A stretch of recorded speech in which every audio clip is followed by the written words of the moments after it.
ஜிஎஸ்டியை குறைத்தால் கூட ரூபாய் 5 முதல் 20 வரையிலான பொருட்களின் விலைகள், உதாரணமாக பிஸ்கெட்டு, சோப்பு, டூத் பேஸ்ட்டு இதனுடைய விலைகளை மாற்றப் போவதில்லை என நுகர்பொருள் தயாரிப்பாளர்கள் ரொம்ப திட்டவட்டமாக மத்திய நேரடி வரிகள் வாரிய அதிகாரிகளிடம் தெரிவித்திருக்கிறாங்க.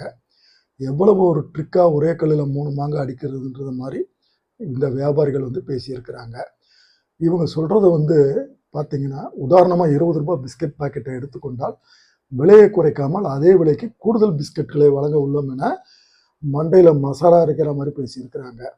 இந்த மாதிரி விலையை கூட்டாமல் கூடுதல் அளவு வழங்குறதுனால ஜிஎஸ்டி குறைக்கிற தன்மையை மக்களுக்கு கொடுக்கலாம்ன்ற மாதிரி பயங்கரமாக மத்திய அரசுக்கிட்ட மண்டையை கழுவி இருக்கிறாங்க.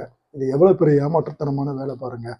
அதாவது பிஸ்கெட்டை அதிகமாக வச்சு கொடுத்தானுங்கன்னா பிஸ்கெட்டு விலையும் அதிகப்படுத்தி விற்கிற மாதிரி ஆச்சு, பணமும் அதிகமாக சம்பாதிக்க முடியுங்க.